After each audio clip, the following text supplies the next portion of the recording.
Hai Healthy, selamat datang di program Ceker Ayam, Cek Edukasi, Informasi, Pelayanan Menyeluruh.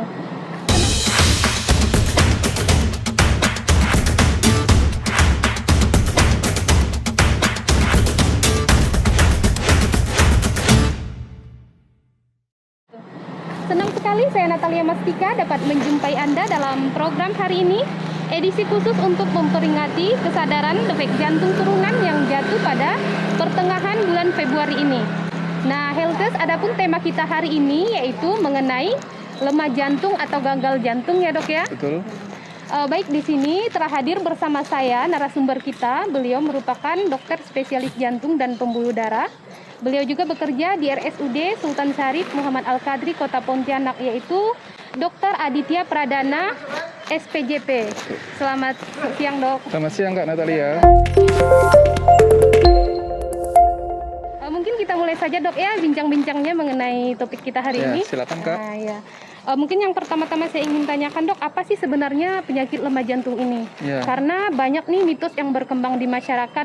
Katanya kalau telapak tangan kita itu mudah berkeringat, kemudian kalau dada kita itu sering sakit, itu katanya merupakan pertanda lemah jantung. Itu benar nggak sih dok? Mungkin bisa dijelaskan. Ya, jadi untuk kita mengetahui lemah jantung atau mungkin istilah lainnya gagal jantung, atau mungkin istilah lainnya pembengkakan jantung. Jadi lemah jantung atau gagal jantung itu suatu ketidakmampuan. Jadi jantung tidak mampu untuk mencukupi kebutuhan tubuhnya sehingga menimbulkan keluhan. Keluhan yang disampaikan tadi biasanya mulai dari sesak nafas, terus detak jantung terasa tidak enak, ataupun dada nyeri itu bisa. Tetapi biasanya keluhan yang paling berat itu sesak nafas.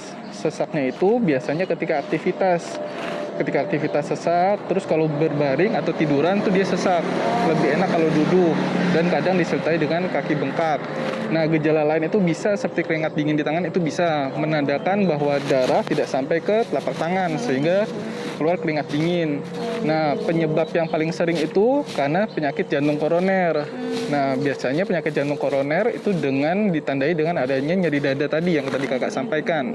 Jadi bisa itu sebagai suatu tanda-tanda, tapi untuk dibilang sudah lemah jantung atau gagal jantung, biasanya yang dominan itu sesaknya, bukan keringat dinginnya, bukan nyeri dadanya. Gitu. Baik Healthers, jadi untuk mendiagnosa mungkin dok ya adanya lemah jantung maupun gagal jantung, ini yang lebih dominan sesaknya dok ya. Keluhan sesak. Jadi belum tentu mungkin dok ya orang yang keringat mungkin mudah keringat telapak tangannya tidak disertai dengan sesak, belum tentu mungkin. Belum tentu, atau nyeri dada juga tanpa dikerohi dengan sesak itu juga belum tentu. Belum tentu dok ya. Baik dok. Untuk penyebabnya sendiri ini apa sih dok sebenarnya penyebab utamanya dari lemah jantung ini? Ya, penyebab utama dari lemah jantung itu 70% dikatakan di seluruh dunia itu penyebabnya ialah penyakit jantung koroner atau penyempitan pembuluh darah jantung. Jadi pembuluh darah jantungnya itu mengalami penyempitan oleh lemak-lemak. Itu yang penyebab paling besarnya. Penyebab yang lainnya bisa karena misalkan hipertensi itu bisa, karena kencing manis itu bisa juga karena kelainan dari bawaan itu bisa. Iya dok. Untuk ciri-ciri sendiri nih, ciri-ciri dari lemah jantung ini seperti apa sih dok yang bisa kita deteksi misalnya? Tanda-tanda ataupun keluhan penyakit lemah jantung atau gagal jantung yang bisa kita lihat dengan gampang, itu yang pertama keluhan sesak. Sesaknya itu muncul terutama ketika aktivitas. Jadi kalau misalkan kita jalan bersama dengan teman sebaya kita ngerasa masih bugar, tapi kalau kita udah ngos-ngosan, udah ngerasa capek banget, nafasnya sampai cepat, nah itu salah satu tanda sesak saat aktivitas. Yang kedua, biasanya itu keluhan sesaknya itu saat berbaring. Jadi ketika duduk merasa nyaman, tapi ketika dia berbaring langsung batuk-batuk, langsung sesak. Itu salah satu tanda dari gagal jantung atau lemah jantung. Yang ketiga, itu biasanya sesaknya itu muncul ketika malam hari. Jadi ketika tidur itu ngerasa nyaman, nggak ada keluhan, nafasnya enak, tapi tiba-tiba tengah malam itu terbangun terus ngos-ngosan. Ngos-ngosan tapi tanpa wheezing, tanpa mengi, jadi nggak bunyi ngik-ngik. Kalau bunyi ngik-ngik kan mungkin asma, tapi kalau tidak ada bunyinya terus tiba-tiba sesak, mungkin itu suatu tanda gagal jantung. Yang lainnya itu keluhan bengkak. Bengkak itu mulai dari kaki, karena kan air turun ke bawah sampai ke atas, jadi kadang-kadang kakinya dulu bengkak. Kaki mulai bengkak, terus perut mulai nggak enak dan kadang-kadang agak membuncit. Jadi kalau ada kaki bengkak, terus perutnya juga mulai nggak enak, jangan-jangan itu suatu tanda gagal jantung. Jadi health test beberapa ciri-ciri yang bisa disampaikan tadi oleh dokter yaitu seperti sesak dok ya, sesak di saat beraktivitas, kemudian di saat tidur mungkin dok ya, kemudian Iya. sesak dan disertai batuk-batuk, kemudian juga ada pembengkakan di kaki dok ya. Kemudian dokter, untuk pemeriksaan yang harus kita lakukan nih untuk mendeteksi lemah jantung ini, pemeriksaan apa sih Iya. yang harus kita lakukan? Jadi pemeriksaan yang harus dilakukan yang pertama itu rekam jantung. Rekam jantung dok Jadi ya. dilakukan tindakan rekam jantung, yang kedua ronsen. Nah, kalau dari rekam jantung kita bisa melihat tanda-tanda kemungkinan pembengkakan jantung. Dari ronsen kita juga bisa melihat gambar jantungnya sendiri, apakah sudah ada pembesaran atau belum. Nanti selanjutnya bisa dilakukan ekokardiografi atau mungkin bahasa awamnya USG jantung. Oh, iya. Jadi nanti jantungnya kita USG, itu seperti ibu hamil. Kalau ibu hamil kan di perut. Kalau ini di dadanya, di jantungnya, kita lihat jantungnya gerak-gerak. Nanti kita bisa menilai fungsinya. Jadi dari USG jantung kita bisa melihat fungsinya bagaimana, apakah sudah bagus, apakah masih bagus atau sudah mengalami penurunan, apakah ukurannya sudah mengembang, itu bisa dilihat dari USG jantung. Oke, ya, baik. Jadi pemeriksaan yang bisa kita lakukan untuk mendeteksi lemah jantung ini sendiri yaitu dengan melakukan tadi Rekam jantung dulu. rekam jantung, kemudian Kedua ronsen, dok foto ya. ronsen dadanya, yang ketiga dengan USG jantung Nah, yang atau ketiga eko. dengan, iya, USG jantung atau EKG mungkin dok ya. Eko. Oh USG jantung ya. eko. Jadi itu yang bisa kita lakukan di rumah health test. Kemudian sebelum kita melanjutkan bincang-bincang kita health test, terlebih dahulu kita menyaksikan tayangan berikut ini.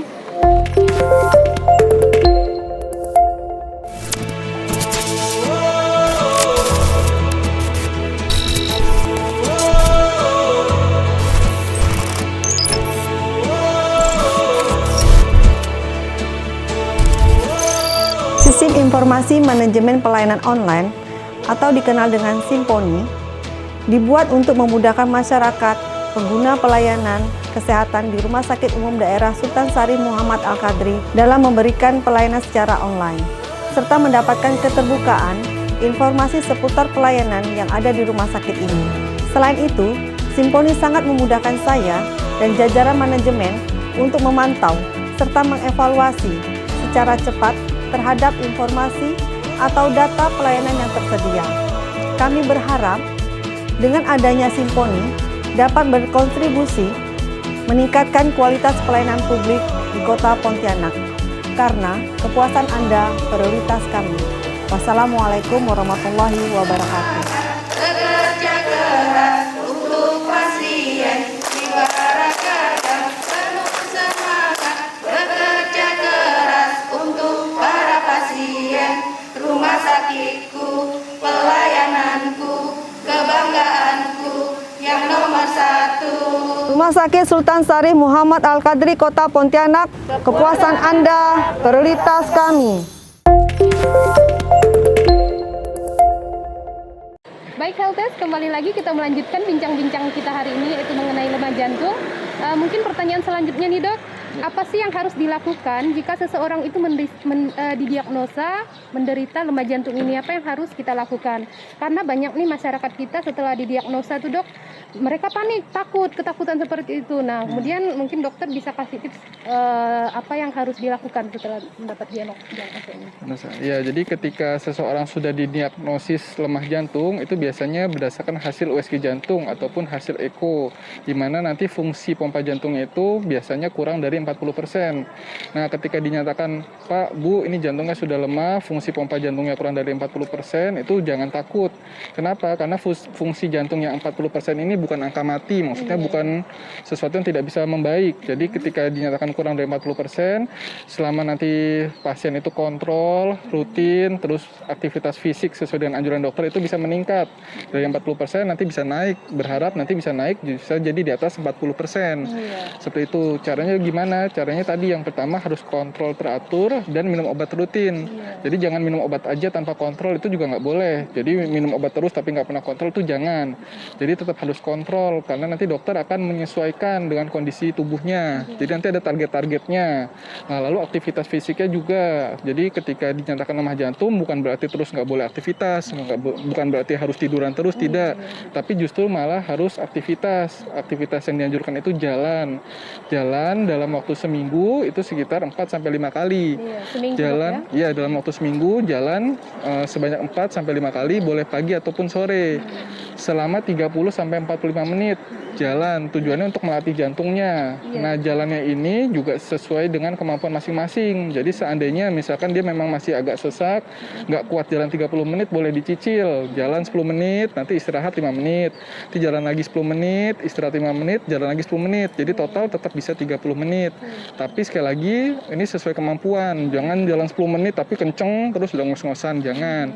Jadi sesuai kemampuan. Harapannya nanti fungsi jantung akan meningkat seiring dengan obat-obatan dan aktivitas fisik yang baik. Baik. Jadi tidak perlu panik dok ya, mungkin tidak perlu takut bagi yang didiagnosa Lemah jantung. Jadi ini bisa dikatakan bisa kembali meningkat jantungnya dok Ya, ya. bisa membaik. Bisa membaik dok ya. Walaupun tidak bisa kembali seperti normal sebelum Iya. serangan, gitu. Tapi bisa jadi lebih bagus. Iya, Itu bisa. dilanjutkan dengan kontrol dok ya. Ya, Tadi itu kontrol kemudian teratur. gaya hidupnya diperbaiki Betul. seperti itu. Nah kemudian ini dok untuk kelompok usia berapa sih dok yang berisiko menderita penyakit lemah jantung ini? Ya, jadi kalau untuk orang-orang dengan wanita itu usianya itu di atas 55. Jadi setelah menopause itu mempunyai resiko untuk mengalami serangan jantung. Setelah menopause dok ya? Ya, biasanya. Jadi biasanya cut off waktunya, batas usianya itu 55 tahun kalau wanita.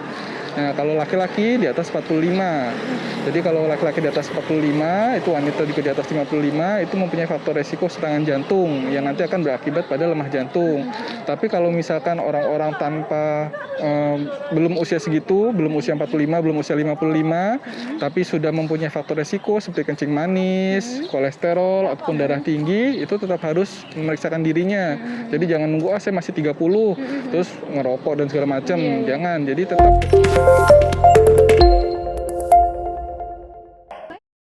Dokter, untuk pembatasan fisik ini bagi mereka yang menderita penyakit lemah jantung, mungkin apakah ada pembatasan fisik bagi mereka yang menderita lemah jantung? Mungkin dokter bisa. ya, jadi untuk pasien-pasien ataupun orang-orang yang sudah dikatakan Pak ini jantungnya lemah atau Bu ini jantungnya lemah, itu tidak dianjurkan untuk melakukan aktivitas fisik yang mengangkat beban, yang weight bearing, jadi yang mengangkat beban, apalagi yang pakai mengedan ataupun mengejan, jadi yang itu tidak boleh. Jadi untuk orang-orang tersebut itu sangat tidak dianjurkan untuk mengangkat benda-benda yang berat yang melebihi kemampuannya. Gitu. Jadi kalaupun seandainya misalkan kan banyak di sini masyarakat yang berkebun atau berladang, itu seandainya mau nebas itu masih boleh, tapi tidak boleh menebas yang pakai jadi yang pakai tahan nafas ataupun pakai mengedan itu tidak boleh. Ya, itu mengapa dok? Kok nggak boleh seperti itu? Ya, jadi ketika kita mengedan ataupun mengejan itu kita memberikan tekanan ekstra kepada jantung. Padahal jantungnya sendiri sudah lemah. Ketika kita mengejan, otomatis tekanan di dalam rongga dada dan rongga perut itu meningkat, mengakibatkan tekanan di jantung yang sudah lemah. Sehingga itu bisa mengakibatkan nanti setelah mengedan itu langsung terasa lemas, bahkan kadang-kadang bisa sampai pingsan dan serangan jantung. Iya. Oh, itu Seperti bisa itu. menyebabkan langsung serangan jantung juga dok Bisa. ya? Jika dipaksakan dok Bisa. ya? Nah, baik dokter, kemudian saya pengen tahu nih dok, penyakit lemah jantung ini apakah merupakan penyakit keturunan dok? Jadi kalau untuk lemah jantung sendiri itu suatu penyakit yang multifaktorial. Jadi tidak ada satupun yang benar-benar utama.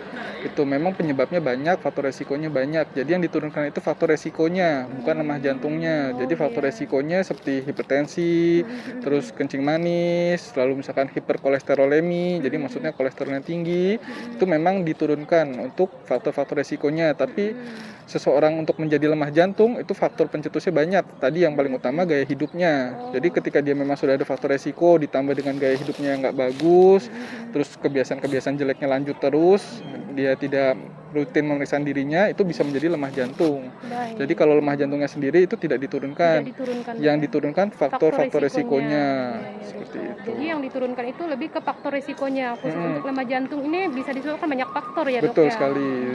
Kemudian dok, mungkin dokter bisa berbagi nih kepada healthtest di rumah, bagaimana sih tips supaya kita terhindar dari penyakit lemah jantung ini? Mungkin pencegahannya?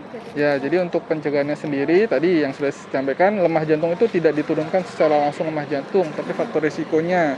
Jadi pada orang-orang yang saat ini kondisinya masih sehat, masih bugar, tapi mempunyai faktor resiko, itu harus menjaga dirinya baik-baik. Jadi misalkan dari keluarganya ada hipertensi, nah kita mulai dari dini menjaga tensi kita yang baik supaya tidak sampai hipertensi. Caranya dengan tidak makan yang terlalu asin-asin. Itu misalkan ada yang faktor resiko kencing manis, otomatis dia harus menjaga dirinya supaya tidak banyak makan yang mengandung gula. Kolesterol juga seperti itu. Selain menjaga pola makan, juga menjaga pola hidup ataupun aktivitasnya. Jadi harus rutin berolahraga. Olahraga yang ditargetkan itu dalam waktu 1 minggu itu sekitar 4-5 kali. 5 kali per hari olahraga, tujuannya untuk melatih jantungnya, untuk menjaga kelenturan pembuluh darahnya, untuk menjaga tensi dan kolesterolnya supaya stabil, sehingga terhindar dari penyakit jantung koroner yang nanti akan mengakibatkan lemah jantung. Seperti itu.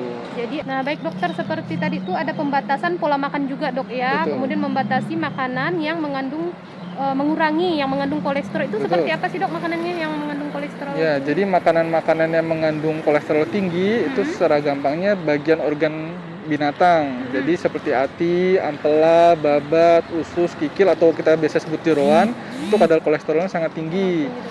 Yang kedua itu kuning telur. Jadi telur itu bagus, tapi kuning telurnya itu kolesterolnya tinggi. Seperti itu. Lalu yang ketiga itu makanan-makanan seafood tapi selain ikan. Selain ikan. Seafood selain ikan, jadi seperti cumi, udang, kepiting, gitu. Itu kolesterolnya tinggi.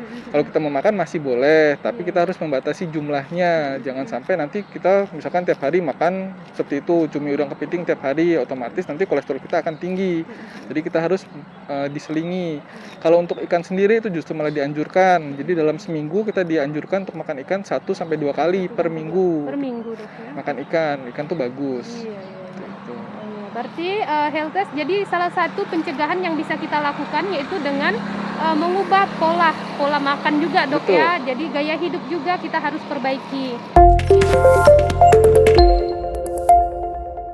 Nah, health test mungkin demikian informasi yang dapat kami sampaikan dalam program hari ini.